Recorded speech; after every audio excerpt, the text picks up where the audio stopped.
Welcome to another week of Instigating here, our fourth season, brought to you by our friends at Larry Hudson Chevrolet Buick GMC. Ryan Drury alongside Clarkey. Very pleased to be joined to talk about a bunch of Toronto sports news. Who better than our buddy over at Sportsnet? You can hear this guy all across their channels. This guy's a producer. He's a host. He's a multimedia extraordinaire, and he's one of our favorite guests, a friend of the show, our buddy Mike Gentile. Mike, how are you, buddy?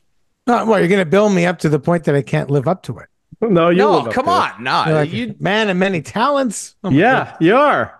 Yeah, photographer, still doing photography. That's right. I do that on the side. Yeah, exactly. I was just editing a wedding, as you guys called. There you go. It never stops. See? It never stops. Look what I'm talking about. Many talents. That's right. Look what I'm talking about here. Come on here. He's probably the wedding singer too. You never know. All right, Mike, we got to ask you about some Leafs news. Man, hockey season, it's here, man. Like, it is around the corner. We're not into NHL games yet, but we are not very far away from camp kicking off, and there's lots of news, of course, in Leafs land. First of all, Nick Robertson, a guy who's made an awful lot of noise and has complained quite a bit about his lot in life as a Leaf, wanting a trade, reiterated he still wanted a trade. However, he ends up signing a one-year deal at a pretty cheap rate with the Leafs. What did you make of this deal? And, do you agree with his assessment on trying to get out of there? Because that left side in Toronto, that's a good competition for a kid like this. What do you make of this whole saga and him signing this deal? Well, they need him to be the player they thought he was going to be all this time. Imagine he actually worked out the pressure it would take off of them, not having to go and acquire somebody else. So he needs to be what they wanted him to be. And I think this is kind of the time to figure out if he's going to do it or not. He may be the first person in history to try to hold out or complain and then get a minimum deal. It was like the worst. It was like the worst negotiation ever. And he doesn't have a lot of legs to stand on here. It's kind of like the last person that's on the Leafs that should be complaining about anything should be this guy. Mm-hmm. Right. So on one hand, I get it. He wants more, but he, it's kind of a give and take relationship. I don't think he's earned it. I think he's shown a little bit of promise. He's got to play his butt off and earn it. Mm-hmm. Well, he's been injured. He broke his leg. He's had some tough luck too. But yeah, you're right. He hasn't earned it at all. The money in Toronto's there. Toronto's not cheap. They'll pay guys. Mm-hmm. So it's, he just hasn't, he doesn't have the X's and O's to go with the dollar sign at this point. So we'll see what happens. But at some point, I kind of feel like this is the year they decide if he's part of that future, or maybe he's best to get flipped, because a lot of people think this deal is sort of setting up for him to be flipped to help to make some cap space. So assuming he is on this team, where do you see him playing? So, what's weird? Remember when Nyes got called up the first time? Mm-hmm. I had said he should be on the second line and then the first. People thought that was ridiculous, right? When you're on the third and fourth line, there's not enough talent there. Sometimes you need people around you to get you the puck or you to get them the puck. So I'm not saying he's a first or second line guy, but he's not a fourth line grinder either. No. So he's got to be a part of a new look third line, potentially centered by John Tavares. It looks like now that he's not the captain, that might happen. So I kind of feel that's his spot. And then after that, does he step up if someone's injured or something? But kind of not good enough to be on the first or second, but he's not fourth line material. No, there's it's interesting. Well, it's interesting too, because he's a guy, like you said, that Clarkey, it's valid, the injury issues that he's run into. That's just plain bad luck. And when he got on the ice last year, in a lot of instances in limited time, he did score some goals. He had 13, 14 goals last year. But here's the deal, Ryan. You know what? A lot of his goals came after he sat. Yes. That just means, in my mind, you got to work harder all the time. I don't think that is a debate, to be had. I think that's a very valid point. And like Mike said off the top, like you got to earn this. Like this is big boy hockey. Like you're not in Peterborough anymore where you're just going to be on the first line and score 50. Like you got to work. And I look, and this isn't a unique take, Mike. People have been saying this throughout this offseason after, his trade request initially came out. Like that left side in Toronto, it's not exactly a murderer's row of guys that you got to overtake, especially for a kid with his draft pedigree and the talent that he's flashed. Like, yeah, Max Pacioretty, and we'll talk about him in a second, even him coming in. Like, look, my opinion is if you're Nick Robertson and you don't feel like you can take out for ice time a Max Pacioretty that's on the very back nine of his career after 2 Achilles injuries, and then basically just Matthew Nyes talent-wise ahead of you, I kind of question where this kid's head's at a little bit, Mike. I would say to him, honestly, at some point, what do you want, Nick? Like, what do you want? I'm like, forget the money. Like, what is it you want? You want to be an all-star? You want to be a top 10 scorer, top 5 on the, like, what is it that you want? And then go ahead. Go and get it. Go do it. No one stopped him. Like, it's just so weird. I almost think he owes the team some gratitude for really not giving up on the guy. He could have gave up on him years ago. He should have been trade bait years ago, right? When Dubas had his last trade deadline when he made 1,000 trades and swapped out 20% of the roster. Like maybe that should have been the time that he went. So I think he owes the team a lot of gratitude. Like they never gave up. So it's like, Nick, like, what do you want? Go and earn it, go and play, and then we'll pay you for it. But like having some kind of holdout gripe situation now, to me, I think it's silly. Yeah, it's not a good look either. And like Toronto fans and the word holdout, that doesn't mix well. And when you're a kid like this that has some potential, we all knew that when he got drafted. I saw him in the OHL. He's a good player, like really good junior player. But when you've not achieved anything, and yes, the injuries are a factor. Like we get that, Nick. When you haven't achieved anything, to kind of hold a team or try to over the barrel and say, well, I want out of here and I want to go here and have a top 6 minute. It's like the talent's there. Like you said, they didn't give up on that. You got to go and take that. And I'm looking at that left side. Like, I don't know. Sometimes the injuries are on the player too. Sometimes players, how they are conditioned and how they take care of themselves. Sometimes they lead them down the that path of being injured all the time as well. So he can't even use that as an excuse, because sometimes the player has an impact on their own health and that sort of thing. So I just think he has no leverage. I don't get it. No doubt. Any team could have signed him if they really wanted to. I don't think anyone's knocking the door down for the guy either. No, like maybe you take a flyer on him, but he should just put his head down, play his butt off this year. Yeah. New look, new captain, new whatever, and just go from there. Be quiet. More news today. Max Pacioretty, it looks like he's coming in on a PTO. First of all, this guy's going to wear number 67. Like, there's no doubt about it. But so what? Well, come on. It's obviously a number that's associated with the Maple Leafs, not in a good way. So, and I'm not blaming him. That's his number. I'm just saying, like Roberts Vela all over again. I don't know if you remember Roberts Vela. I remember Bobby Schwela, yeah. He got ripped a new you-know-what. Anyway. Mike, people will notice, though. They'll notice that number. It'll be kind of a joke. Is this guy washed up? Like, is he going to offer anything to this team? So this is a long tradition of Maple Leafs veteran signings from... Well, they have to do it because that's all the money they have, right? Yeah, Spezza to Marlowe to Thornton. Yeah. It's like all these... He's just the latest one. He's just the latest one. Yeah. I read... Some people thinking he could score 30 goals again. Not a chance. Oh, no way. Not a chance. So he's so, to me, insignificant that he's just another guy, right? Like they want to sign him. Great. He makes the team. Fine. It's not going to have a big impact. If he scored 30, he'd be sexy name. I don't think so. Yeah, if he scored 30, he'd be the Masterton Trophy winner running away. Like there's no way that's happening. So I think he's a bit washed. But I think based on, the weird thing about the Leafs, the pristine, best, amazing season is not this coming year. It's the year after. That's the most interesting time. Yeah, well, you could have a lot of money opening up. That's right. You may have Tavares off the books. Yep. So this year you're still kind of stuck. This is the grind season, no question. This is the hardest one cap-wise. Yeah. They got to just kind of survive this year and try to fluke it. Yeah. Willie's new deal, Matthews' new deal, all kicks in, right? So it all kicks in this year. This is the toughest one for sure. And to sign Pacioretty, they're going to have to. What are you rolling your eyes about there, Drury? Hey, just like hearing these things about this franchise right now, it's just outrageous that this is where we're at. Oh, it's going to be a tough year for them and blah. It's like, well, I can't believe that this is where we're at with this franchise. Like, God, could they just win something and like not have people sign this? I mean, we said toughest financially. Yes, that's what we're saying. I know. There's no flexibility. This is the team they have. I know. Right. And they have to trade someone to open the cap space, even to sign Pacioretty. Yeah, but next year they can't fit him when it gets really interesting.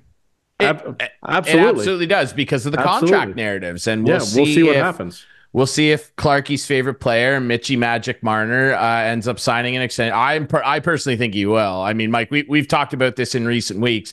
My crystal ball is showing me that this guy is going to have like 34 points in his first 16 games, and they're gonna give him a 6-year deal at like $12 million. We got visitors. We love it. Oh my goodness, that's all good. What's your lad think about Marner? So I'm not big on a Marner trade. Right. So I've been on this thing for a little while, and here's why. Either he plays for your team and you extend him and now he's a long-term part of the team, or he plays out the entire season in which he's going to play his butt off because he's going to want to get paid. But making a trade, to me, makes no sense because any team that deals for the guy is going to have to retain some salary. Like the Leafs are going to have to pay some of that salary. Then whoever comes over, they got to pay those guys. Yep. So it's not like you're having a huge savings and then you take a 100-point player off your team. It makes no sense. You're actually better to let him play the whole year, play strong, try to get his money, and then if he goes, he goes. That's what I said last week to Ryan. He doesn't agree. Yeah, and in a salary cap era, there's no such thing as losing someone for nothing because you get their money, you get their salary. Right. That's very true. That's exactly what true. Clarkey, it's not that I disagree that that's what probably should happen. It's just that I don't think that that's what will happen because much like when we talk about this team trying to win anything of significance, which they've never done with this group that Mitch Marner's a focal point of. And let's be clear here. Question. He made himself more of a focal point with the holdout nonsense and getting paid more than Nikita Kucherov a year after he signed his deal. Yeah. That's a whole thing. So much like that, where it's like, hey, we'll believe the Leafs will win something when they show us. I'll believe that this front office pulls a move like that when they actually do it. I firmly feel like he's going to pop off early in the season, much like Willie did, and they're going to give him whatever he wants. That's what I think. And Is it right? I don't think so. Get rid of him. He can't, but I think if Brad had his way, he would have found a way to get him out of town. Because little things. Remember when they unveiled Matthews as the new captain? Mm-hmm. So he puts the C on his shirt instead of the A. Tavares puts an A on his shirt instead of a C. And Treliving kind of bobbled like, oh, yeah, no, yeah, for sure. John's one of the guys. Then you had Riley and you had Marner in attendance at this press conference. When he was asked who's wearing the A, he wouldn't even commit to it. Mm-hmm. Those two guys are sitting right there. It just would have made sense to say this is the 4 members of the leadership. That led me to believe that he wasn't convinced that Marner's going to be on this team for parts of the season. So I think he wants to move on. I think the team has made that decision, but I think they can't. They can't. Well, they cannot deal the guy. He just controls it. They can. He controls it. They should have done it last year before July 1st. 100% they should Instead of having a power struggle between Shanahan and Dubas.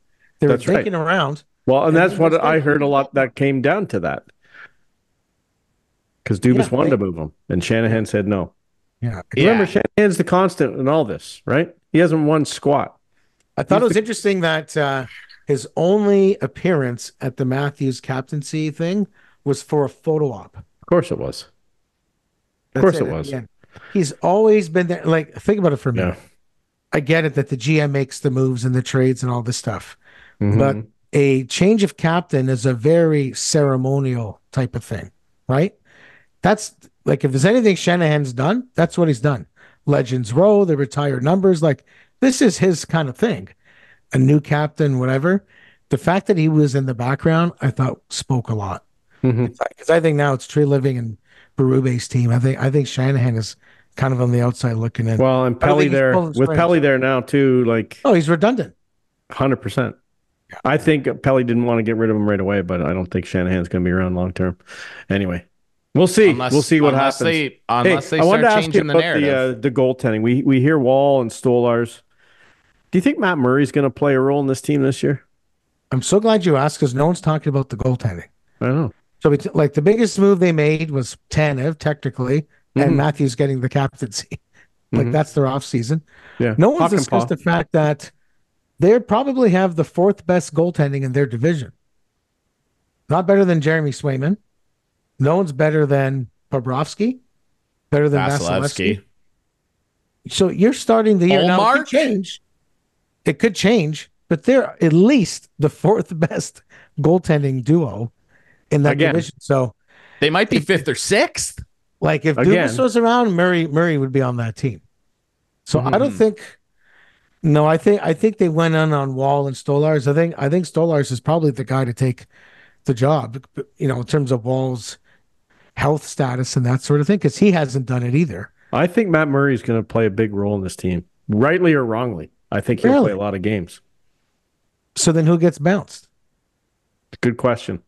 Right, because they're gonna have, you know, like they could do with three goalies. They got to send someone down, but yeah. Because then it feels like Wall's the odd man out. Is that possible? You know, possible.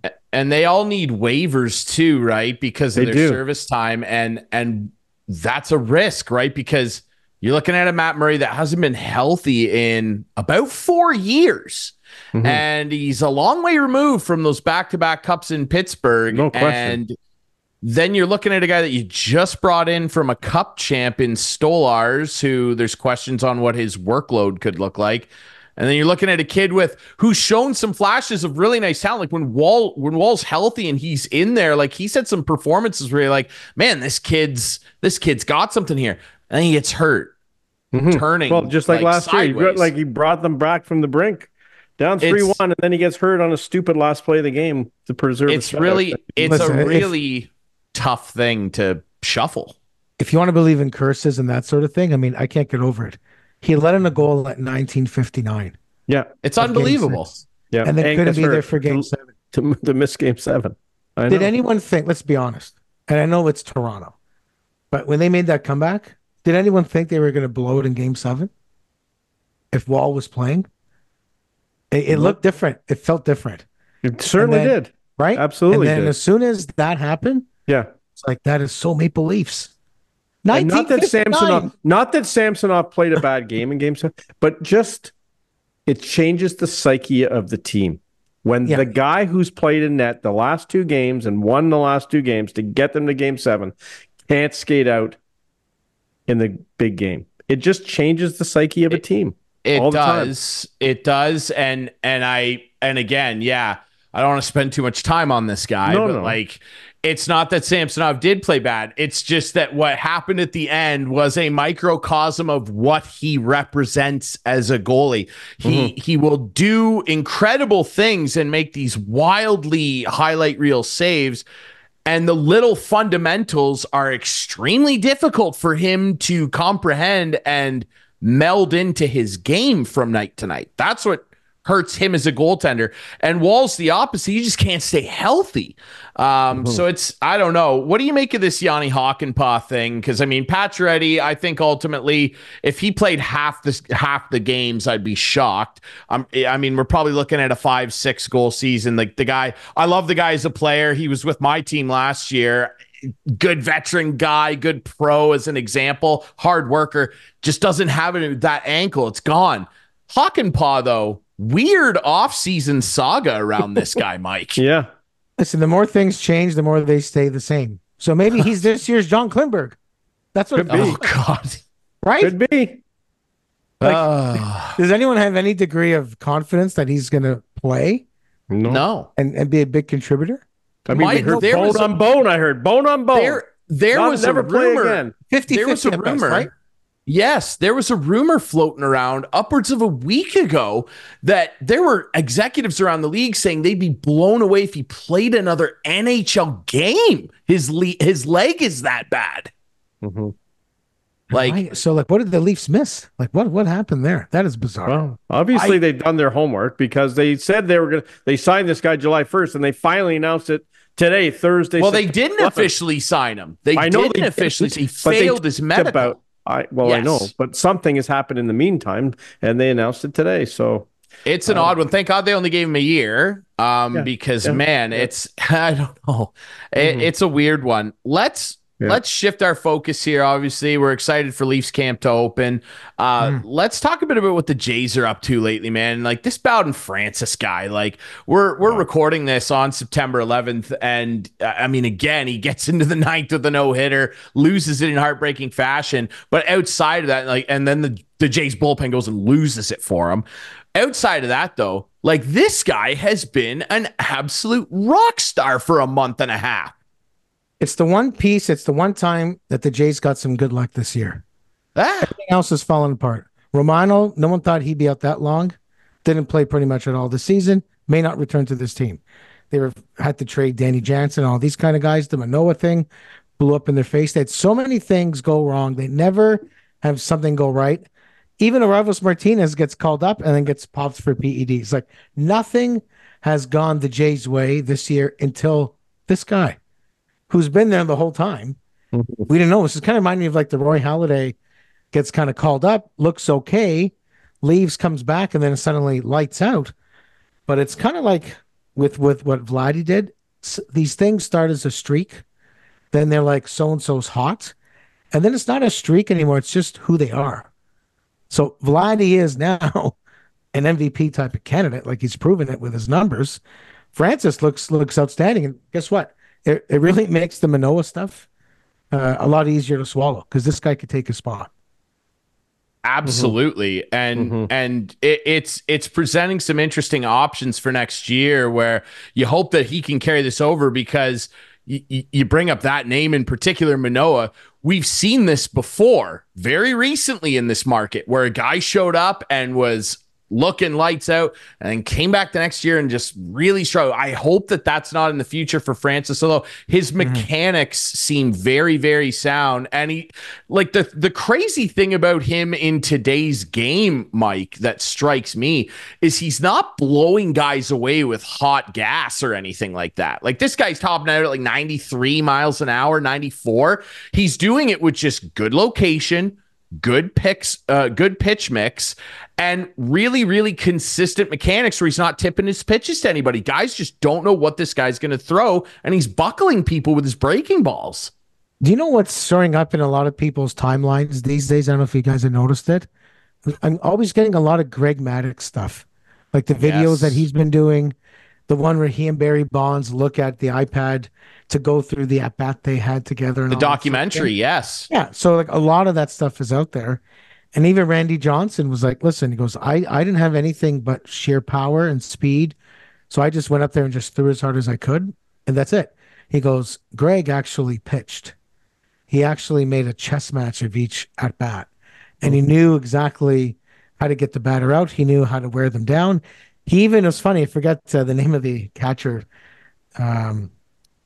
slips of mind right now, mentioned that he's talking to Maddux and how Maddux purposely let one of the opponents hit once so that when they face each other again in the playoffs, he'd show them something different.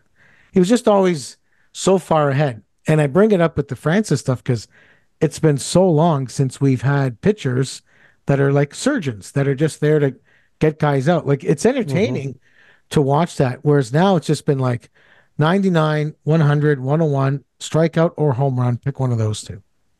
So I think baseball is kind of moving back into that mode, which would be so much more entertaining. So I think it's a good trend. And you know what? It's going to go that way because the amount of Tommy John surgeries is going up every year. We heard Mark Shapiro talk about there's like a separate group with a lot of the GMs and people in baseball investigating what's up with pitchers' health when they're young. What do they do? Like, why is it that no one could stay healthy? So I think it's going to motivate a change. And I think a lot of these it's a great question, though. That's a great question because, like, you and I, Gentili, saw a lot of guys throw 130 pitches every game for a long time, and they never had Tommy John surgery. Like, nope. What is it now? Like, It all started with maybe they're not throwing enough. Maybe they should up their pitch count. I think it's connected to. So there's two things.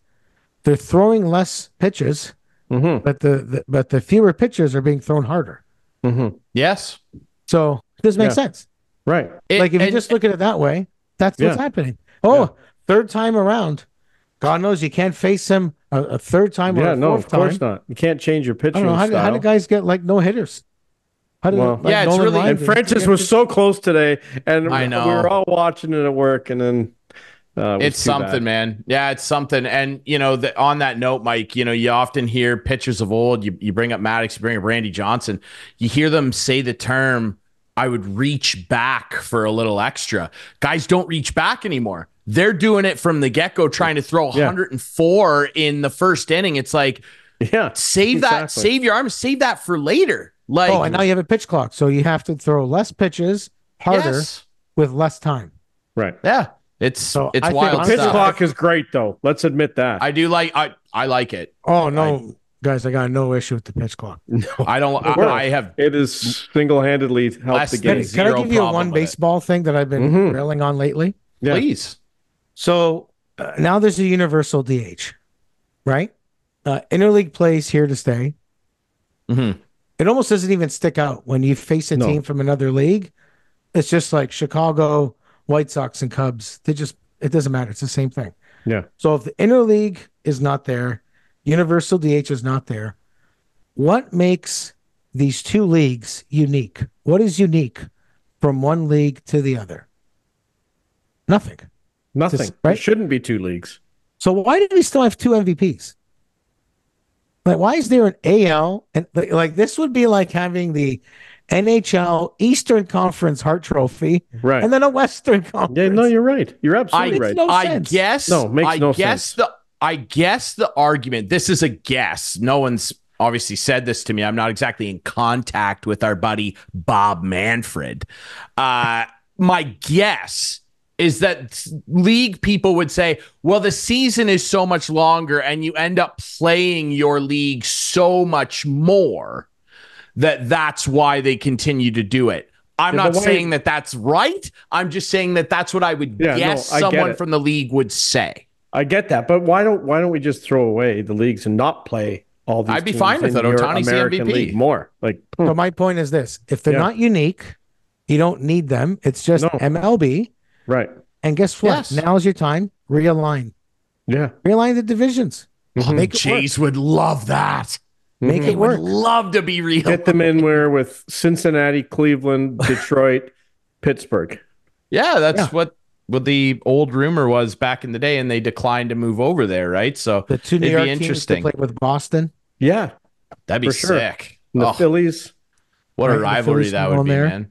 It'd be cool. Anyway, I want to talk to you. Baltimore, have all those teams there. No, you're right. They should do it. Absolutely. It's tradition, that's interesting. We have two leagues. It's tradition. Tradition. Yes. Don't do anything new. Yeah.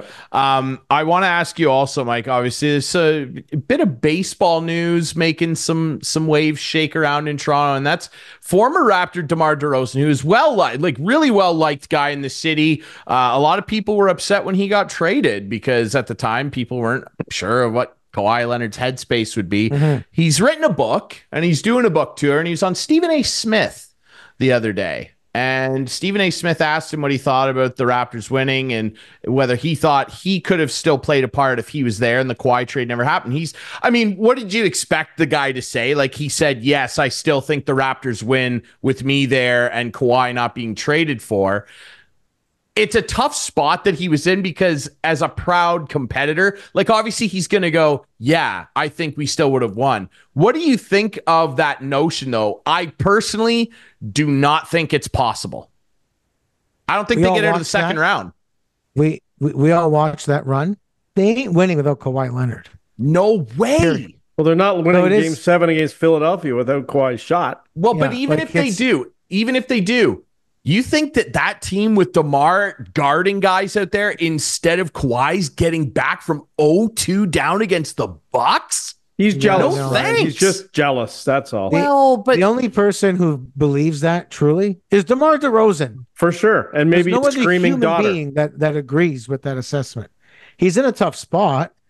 Now, yes. Should he say that? No, he shouldn't say, "Oh, I'm glad I got dealt. Otherwise, we would have never won."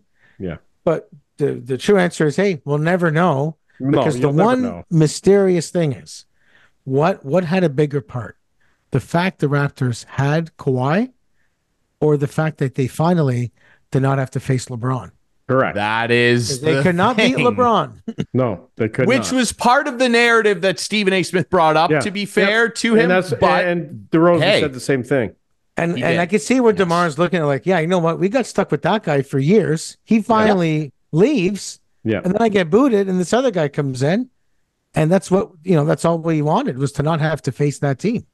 Yeah. Hey, say what you will about where he's at now. But it comes across as sour grapes. Like it just comes across bad.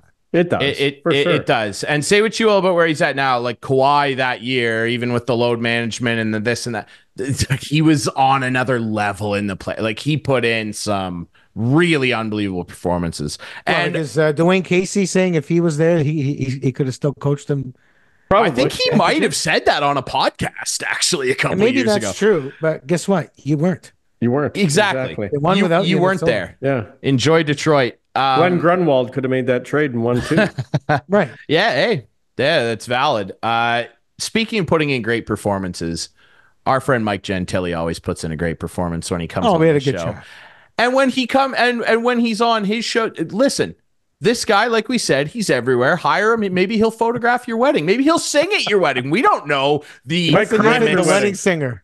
Yeah, we don't know the limits on this guy's ceiling in terms of talent. But Mike, tell everybody where they can find all your work and what you're up to over there at Sportsnet. Okay, so I produced the fan pregame, which is with Ailish Forfar and Justin Cuthbert, each night 6 to 7 p.m. Chris Cuthbert's son. That's right. Yes. Then I host most Thursday nights. It's usually when we don't have Jays. So when there's no Jays, I kind of slot in there. And then Saturday mornings, 9 to 12 is kind of my regular spot. So you can catch me there. Absolutely. Fan590. You're going to be, you know Sportsnet. You're going to be Roger Lajoie before long. Yeah. Well, that's a good thing. I got show number be on all the time. 42. Exactly. Absolutely. Ball sports hit differently. Yeah. Now, we had a great summer because the Euro was there, Copa with Team Canada, that helped, the Paris Olympics. Like, we had a lot of things to actually... Yeah, it wasn't a bad summer, yeah. It wasn't too bad, thinking about the fact the Jays were out of the playoffs pretty much from the jump. So the summer wasn't terrible. We survived it. The Matthews captaincy. We got good stories. Yeah. But there's some difference when that hits September and NFL starts and now hockey training camps around the corner. It's glorious, right? Really. There is a different smell in the air. Hockey starts too late for my liking. Beginning of September is when training camp should start, and they should be playing real games by October 1st. For sure. Well, you never know. I think they should be in camp now, tweaking their lineups. That's what I mean. Absolutely. Well, one thing we never have to tweak is our buddy Mike Gentile's performance. Like I said, friend of the show. He comes on here and he delivers. He is our Greg Maddux, okay? He comes on here. He's our professor and he delivers. Mike, we love having you on, buddy. Thanks so much for doing this. Great times, guys. Thanks again. We'll take a quick break. When we come back, hockey in the junior level is here. Listowel Cyclones getting underway this Friday. We will chat with their general manager, Trent McClement, next about defending their Sutherland Cup title.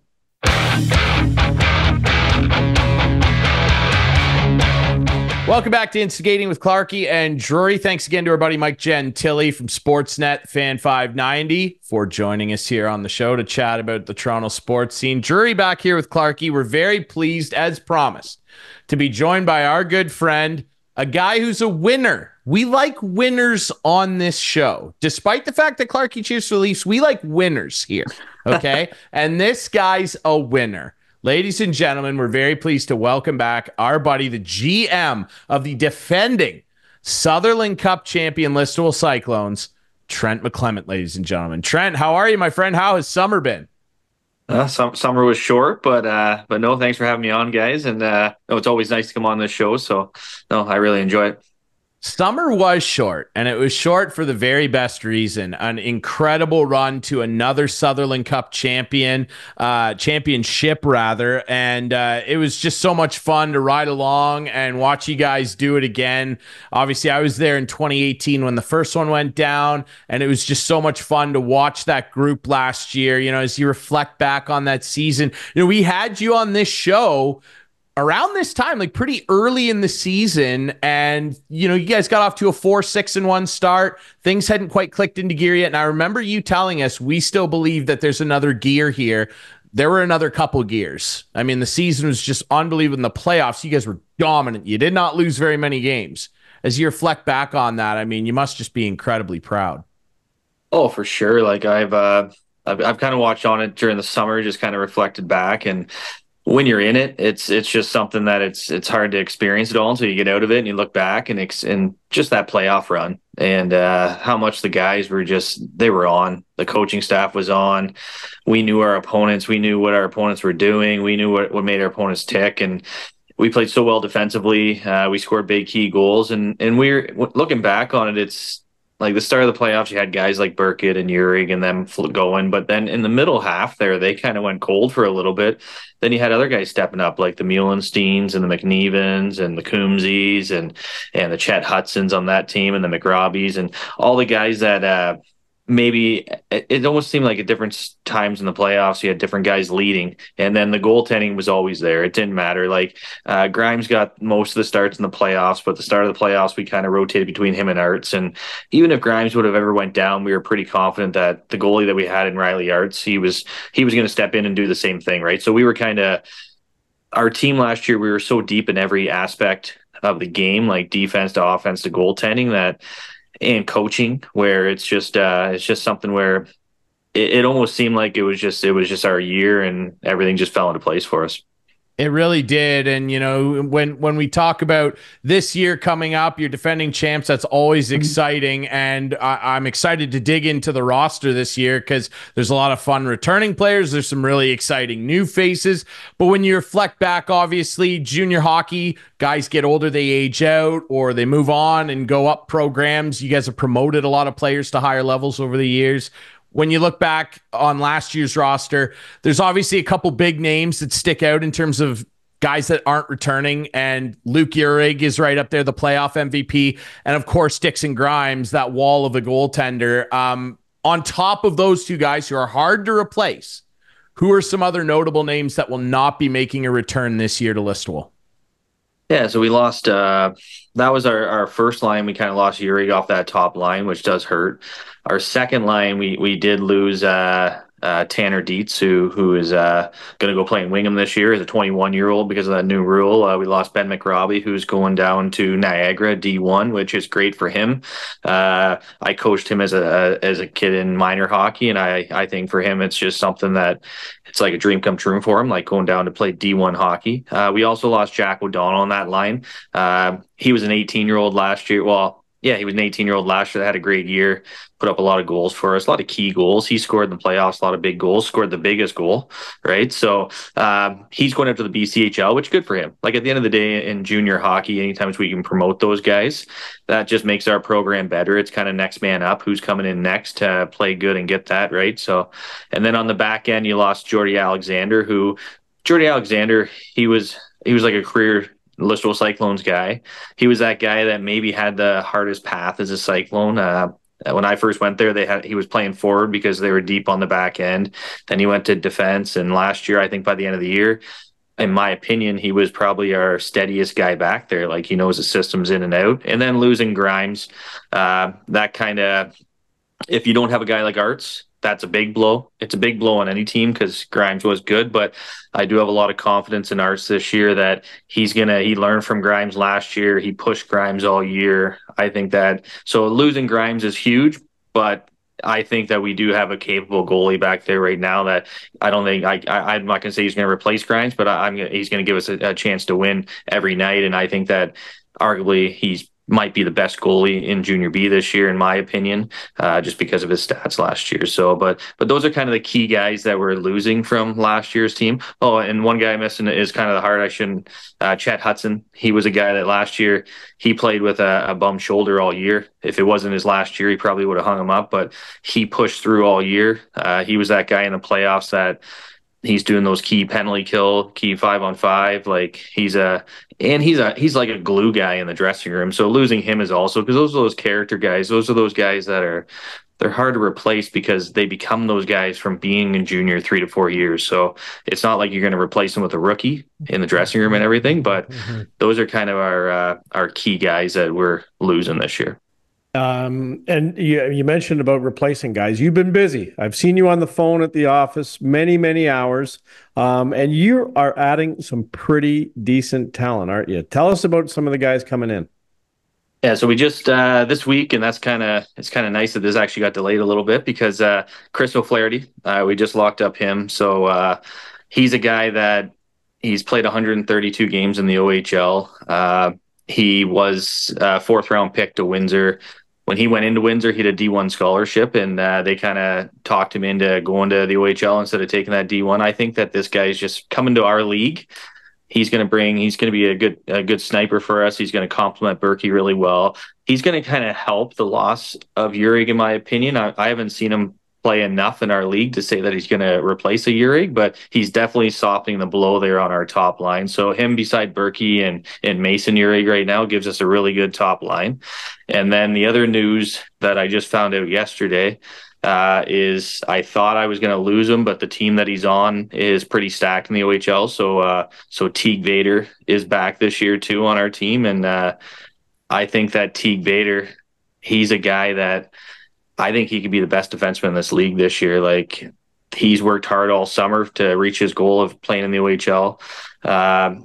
During the practices that we've had, we do 45s where it kills guys at the end, and he's been like a whole ice length ahead of everybody. So he's somebody that's coming back. It's not really an ad, but that's somebody that by him coming back, it's really gonna help us. And then some of the younger players that we've added so far are really good players too as well. We have Jordan Bisnetsky from Mitchell, who's a high-end pick from Erie. That's going to be good for us. He's a big body, good scorer. We have Colton Henderson, who we brought in, who played a full year last year in half in St. Mary's, half in Chatham. He's a local kid that he's played good for us in the preseason, put up some good goals. And then we have Trent Harris coming in, who played U18 Guelph last year. That's going to complement our bottom 6 with Landon Mitchell, similar guy, going to complement the bottom 6. And then and then right now we're working on a couple other pieces that are going to help, but and then our backup goalie this year is a Jack Bree, who's played really good in U18. He's gonna learn from Artsy and hopefully kind of have the same progression that Artsy did the last couple of years here. So we're really deep again this year. We got so many returning guys from a championship roster that we have as many returning guys as anybody in our league, if not more. And they're not just returning guys. They're guys that have been dirty to the playoffs the last 3 years, and then last year had a lot of success. So it's we'll definitely be a hard team to beat. It's hard to repeat, but it's something that we're definitely trying to strive towards. And you have a new assistant coach. Tell us about him. Yes, we did just hire a new assistant coach, Sean Dietrich. When we lost Luke Israel to Brooks, it's kind of a weird time of the year to lose a coach because most people have already committed to teams, and it's hard to get them away from teams at this time of the year. But Corey Dietrich was helping Jason Brooks out with the U15 Lakers. He's a guy that had 6 years in the University of Waterloo as the defensive coach. And then he was with the minor midgets in Waterloo forever, which he's coached a lot of guys. He coached my good buddy Nick Spalling. He coached him there. He coached I forget his name, but he coached the guy that won the Stanley Cup last year with Florida.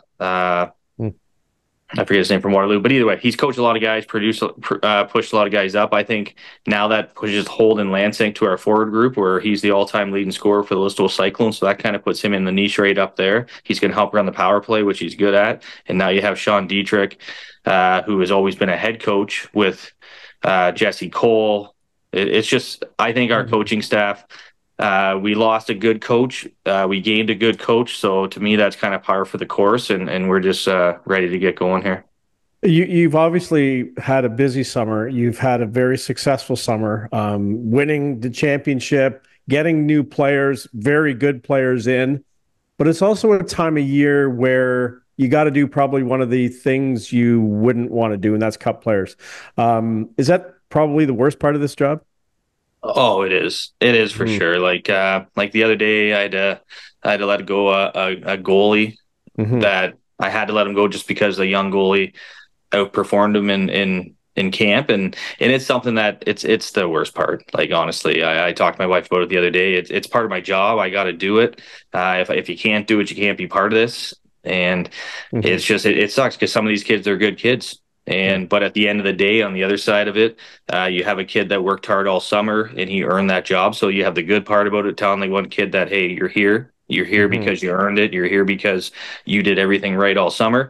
And then you have the other kid that he did everything right probably all summer too, but it comes down to it's kind of a life thing. There's in some spots, there's 13 forward spots, there's 7 D spots, and there's 2 goalie spots, and you're either there or you're not, right? And to go back on that, that's kind of like Teague Vader. I talked to Teague Vader tonight. Teague Vader on probably any other OHL team is on the team. But that he's on Barrie. Barrie's loading up. Barrie's traded for a couple D. They don't want to sit him in the press box. They would rather him come to us, play, and then be good for them next year. So that's just kind of the part of the game that is the bad part of the game. But at the end of the day, it's part of it. So Yeah, it is. And I mean, Teague, like, I wouldn't be surprised if he got called up here and there to play some games for the Colts. Of course, recently signing his standard player agreement with the Barrie Colts. So congrats to him. It's a big achievement. Obviously, his brother in the OHL as well. So it's nice for the family. You know, Trent, we've talked a lot about guys you've lost, new additions. It sounds like you're going to return a lot of good players from last year's roster that did a lot of special things. And I mean, you kind of touched on some of the guys that made big impacts last year. I thought Harrison Muhlenstein took a big step throughout the season, turned into a really clutch scorer in terms of generating points in the playoffs. I look at kids like Dylan Shimanowski, who sat quite a bit down the stretch in the playoffs, but when he was called upon to go in, like, he was gung-ho. Like, you got a bunch of returning players from last year's group, particularly on that back end too, that, like, you're going to scare some teams here in defense of this title. Oh, 100%. Like, our back end, I think we when I got there, we were a little bit smaller, and I watched an Elmira team that was big and kind of played physical against us all the time on the back end. So my model is build us big at the back end, but guys that are mobile. So returning guys like Aiden Renault, Teagan Middleton, even Keaton Middleton, his brother, who didn't get in the lineup a lot last year, but has looked really good in preseason because he was kind of there. Benson Moore, a guy that he just soaks pucks and throws his body around, right? And then with the Teague Vader's kind of that. He's kind of the different piece than those guys. He's that offensive weapon as well. And then on the forward group, you have like Camden McNeven, who he's like that Jack Knight. He just Swiss Army knife. He can be on your power play, be on your PK, good 5-on-5. You got Coombsy, our captain, who everybody looks at him and looks at him as a leader and follows him. And when he talks in the dressing room, everybody listens. And then you got guys like Muhlenstein and Shimanowski, like you talked about. Both of those guys were, Muhlenstein won Rookie of the Year, but they were both pushing each other for Rookie of the Year in the PGHL. So the points they put up there, they can put those up here this year, right? And then you got Mason Urick. Mason Urick played down. He was on that top line all year with his brother in Burkett. He scored some nice goals in preseason. He's got an amazing shot. He even looks really good on the PK right now. He's that guy that can play everywhere. He's that guy that's been in the league now for 3 years. He's ready to go, right? So you just, with all those pieces right there, and then our goalie Artsy that we've talked about before, we have so many pieces. And when I was like in Mount Forest and I watched after you've won, you come back and you have that little swagger that everybody's going to be a little bit better than they were last year, just because they have the confidence that when you win a championship like we did last year, there's nothing that you don't think you can do anymore. So if you're down 3-0 in a game, you think you can come back.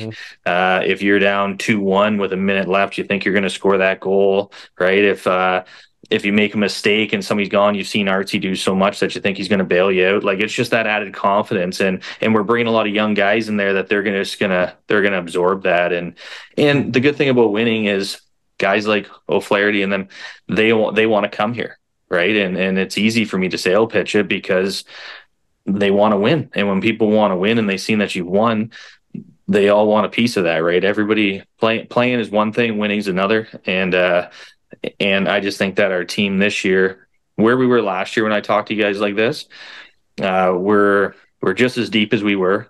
I think our back end's a little bit better. Our goaltending is probably where it was, because last year I never thought Artsy was going to be what Artsy was, but I knew Grimes would. So for me as a GM, I look at it that if I can add 2 more pieces like I did last year with like a Birkin and Moore as the season goes on, there's no reason. You can never guarantee championships, but there's no reason that we're not in that conversation again with our roster. The rest of the GHL must be just absolutely rattled looking at your lineup, man. I love it. Trent, last year was so much fun. We had a blast riding along with you, the CKNX crew. We're so excited to get started again. We're going to be there opening night, watch a banner go up. We can't wait, man. It's going to be so much fun to get this thing back on the road. You've been a really busy guy this year. You've been really busy, and we're looking forward to it paying dividends again. Hey, let's go back to back here. Come on. Like, let's not beat around the bush. Let's go back to back, Trent. Come on. I want to see another champagne shower. Yeah, I'm going to send you a laundry bill for my coat, by the way. It still smells like champagne. You just have to reuse it this year if it happens, right? So absolutely, my friend. Well, hey, Trent, you're one of our favorites. We can't wait for the season to start. Trent McClement, GM of the Listowel Cyclones, looking to defend their Sutherland Cup title in the GOJHL this year. Trent, thanks so much for doing this, brother. Best of luck this season. I can't wait to see you at the rink. Yep. Thanks, guys. Thanks for having me on. All right, we'll take another quick break. Clarkey and I'll come back, wrap up the show with our couch potatoes. We got some beauties this week. That's next here on Instigating.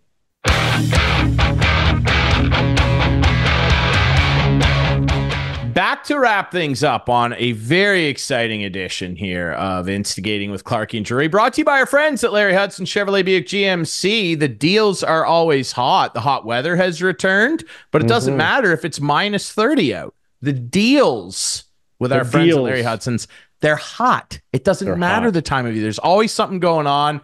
You can see Clarkey. You can go see, if you have another rep, no problem. Maybe Trent McClement, GM of the Listowel Cyclones, the defending Sutherland Cup champs, and he's part of the great team over at Larry Hudson's. So you can go visit him over there. Maybe get him to show you the ring. Yeah, how about that? I really enjoy working with Trent. He's a good dude. He really Trent's is. a beauty, one of my favorite people in the game. Just a good guy, easy to root for. We love Trent. We love the Listowel Cyclones. We love Larry Hudson's. How about that? Listowel. Let's go. Now, we have got to talk a little bit about our couch potatoes this week. And Clarkey, I love letting you go first. You know, respectful. You're older than me, so seniority, by way of seniority, you get to go first. So I'm interested to hear what you have on tap for me this week. Well, as a goalie, I'm always looking out for goalie stories. And this week, my couch potato is a former NHL player who answered an ad and played in a men's beer league game, showed up. Roberto Luongo in Florida answers an ad that a team is desperate for a goalie. Isn't that great? Like, there's Roberto Luongo showing up to answer the ad and to play in a men's beer league game. That's waltzing amazing. Into the clip of him waltzing into the dressing room, and all the guys are speechless, like they can't believe that Bobby Lou is in there. And it's unreal. Not only did he show up and save these guys because they didn't have a goalie. This is a playoff game, by the way, in their summer beer league. He backstops them to a 4-2 win. Bobby Lou. I can't believe he let in 2 goals. See, Vancouver, it wasn't all Bobby Lou's fault. If you had given this guy some scoring support, you would have been Stanley Cup champions. It's sort of like Martin Brodeur with the commercial. There's a commercial about Brodeur going and playing in a beer league game. But that's great. Way to go, Roberto. That's what sports and hockey is all about. Like, just stories like that where Roberto Luongo goes and as not only a goalie, but as a rental goalie, I know what it's like. I did a rental goalie thing for a few years there, and it was awesome. I was playing 2-3 times a day, getting paid $30 a game. I was a professional goalie. I was. Absolutely, man. Yeah, that's how the Beamer came. That's how the Beamer came to be. That's right. That hot side gig for you, dude. That's right. That's right. So there you go. Roberto Luongo, you are my couch potato this week. Professional goalie. Literally getting off the couch and strapping the pads on. We love that. Exactly. Well, let me tell you about a guy that has not been on the couch very much lately for my couch potato. Let me tell you, and we touched on this guy with our buddy Mike Gentile. Check him out on Sportsnet TheFan590. Dude, this Bowden Francis cat has shown up and lit the league on fire. Let me read you some numbers here. It's just disgusting what this dude is doing. Bowden Francis's .092 opponent batting average, that's throughout the whole year, by the way, is the second lowest over a 6-start span. This is over his last 6 starts, not the year. In MLB's live ball era, that's since 1920, ladies and gentlemen. Second lowest. Crazy. In a 6-game span in league history. It's just outrageous what this dude is up to. And I got another wild stat for you. I mean, let me tell you what, this guy has just been absolutely lighting batters on fire. No one can figure this guy out. Here's his stat ranks since August 7th. His whip, .47, first. Opponent average, 112, first. Strike percentage, 71.9.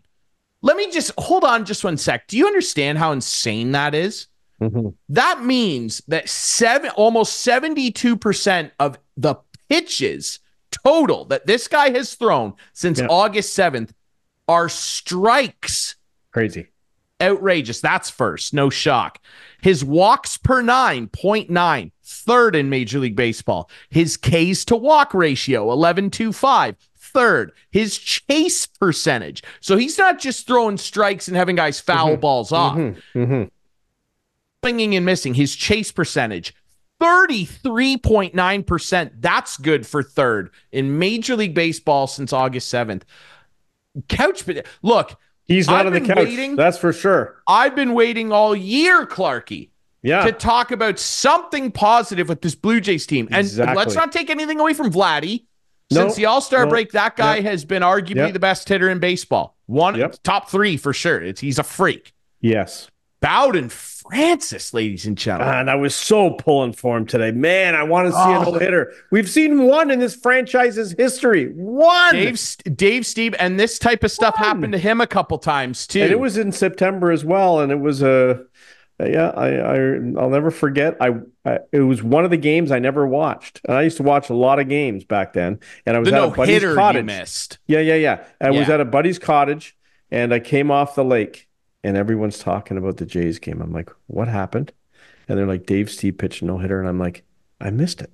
I was like, I didn't see a single pitch of that game, and tough one. I want to see one. Like I've seen them. Obviously. I've watched a few live. But no Jays. No Jays. And I want to see a Blue Jay do it. We want that.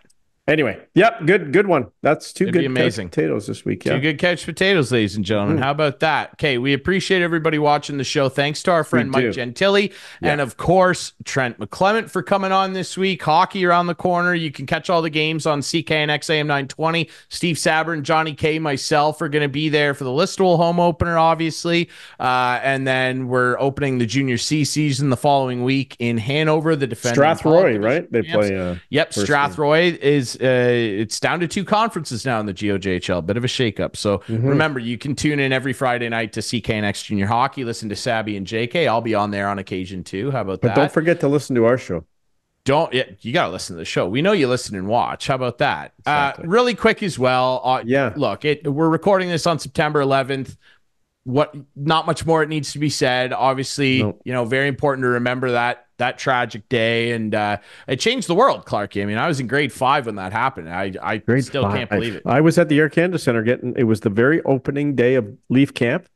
It was my first year working for the Maple Leafs, and this happened. and it was unbelievable. Terrible stuff, man. Yeah, September 11th, important to remember, and we're thinking about everybody who was affected by that, man. A lot of lives changed that day, man, for sure. So it's important to remember, and you know, we're thinking about everybody. All right. Remember, you can watch this show Friday nights at 8, Sunday nights at 9 with our friends on Whiteman TV. That's channel 6 for Whiteman subscribers. We debut on our YouTube channel. Watch us there. Subscribe. Friday nights at 9. Please subscribe, share, tell everybody. Hey, you can do that on social media, and you can follow us there at Instigating Pod. And you can also find this on all the best podcast apps, too. You can listen, you can watch, you can do whatever you want here, man. And we're just appreciative you're here. And sponsorship opportunities. Hello. If you want to sponsor this show, get a hold of us. Let's go. You can DM us, right? Is that the word? You got it, brother. At Instigating Pod. How about that? Yeah. We will be back next week with more Instigating.